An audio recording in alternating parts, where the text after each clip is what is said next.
Zika today, but yesterday it was chikungunya, dengue, yellow fever even. All these viruses came to man through the bite of a mosquito.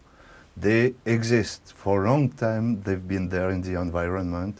In their home is those forests in Africa and in Asia, where these viruses are transmitted from wildlife to wildlife, from monkey to monkey, from bats to bats, for example, by the bite of wild sylvatic mosquitoes. But man, with growing demography, urbanization, deforestation, comes into this environment and exposes himself to these viruses and to the bite of these mosquitoes. So it's very important to understand that mosquitoes are the beginning of it all and the end of it all, because they will also transmit those viruses once they came out of the forest in human towns and villages from man to man. So there's a huge biodiversity in mosquitoes. We know more than 3,500 species of mosquitoes today.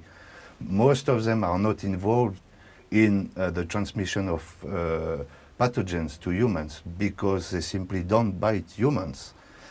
And there's just a handful of those mosquitoes that have followed man into its adaptation and into its environment, urban environment. And these are those mosquitoes that now are our enemies.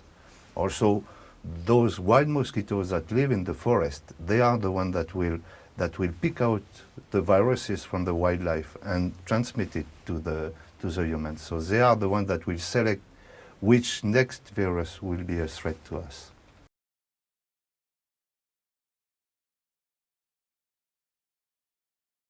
There's a huge advantage for mosquitoes to adapt to humans, because when you find one man, you find 10, you find 100 of them. So in terms of blood source, of food source for the mosquitoes, it's very rewarding to specialize on humans. And then humans shape the environment around them. So there's nothing more similar from a town than another town, and it will buffer, all the temporal heterogeneity, the climate changes will be buffered in towns. So the mosquito has a safe environment as soon as he's adapted to humans.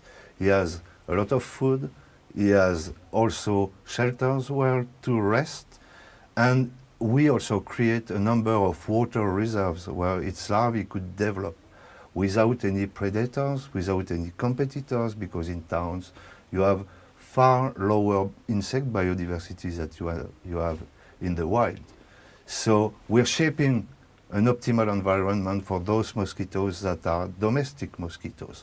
We need to develop specific control measures in this environment, which are different from what we need to develop around the African and Asian forests, where you have a number of mosquitoes, where the human populations are exposed first, so there are vaccines and several vector control tools that will be different from what is useful in town will have to be developed together with these peoples living in these areas.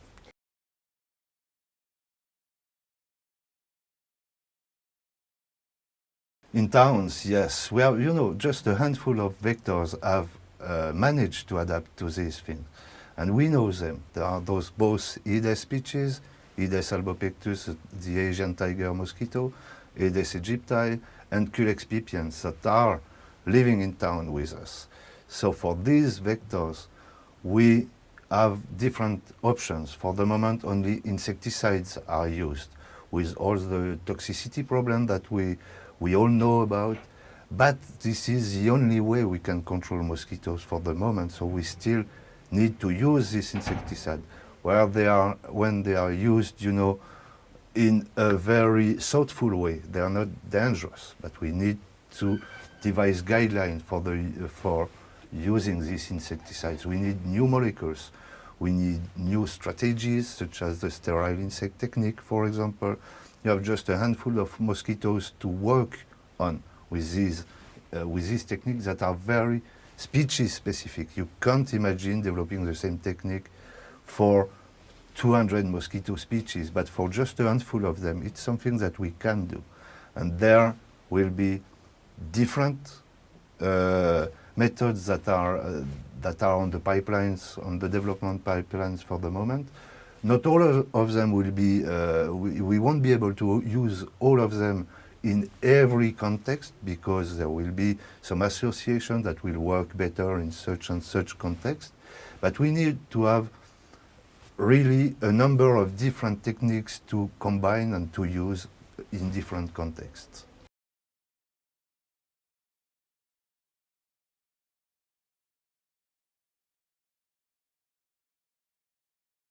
Absolutely not a risk when you're talking about the sterile insect technique. It's an autocidal technique. It's a species that will fight itself, you know. When you're talking about sterile males, I mean, males from one species will mate with the females from the same species. They won't cross-mate with different species. So there's absolutely no risk of taking over, you know, on other species, and there's also no risk of environment contamination by anything using this kind of techniques. Wolbachia are also intracellular parasites and symbionts, so they won't spread from one species to the other. They will be maintained into a single species, but here for the sterile insect technique, for example, you don't have any progeny, so you don't have any risk of spreading something from generation to generation, and something that will adapt as any living organism is adapting. For the Wolbachia, nothing says that the Wolbachia as we know it right now will behave the same 50 years from now. So there's a risk of, you know, changing the role of these bacteria through time. So it's some kind of a one-shot. Either it works and then we are safe, or it doesn't work, and then we will need to still pay very much attention to these developments.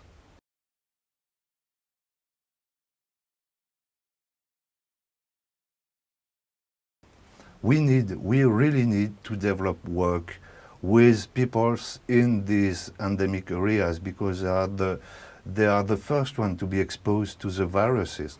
Also, they are every day exposed to the viruses, but they are the one that can ring the bell to us to say, here we have a problem, this one is coming out of the jungle and will probably be the next one to provoke some epidemic burst here and there on the planet.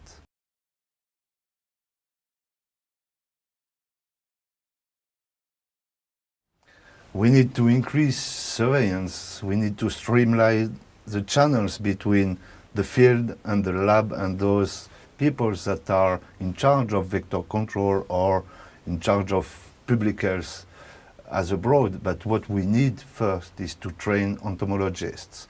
I mean, after the Second World War, with the advent of the DDT, was supposed to kill all mosquitoes and get rid of all those mosquito-transmitted disease.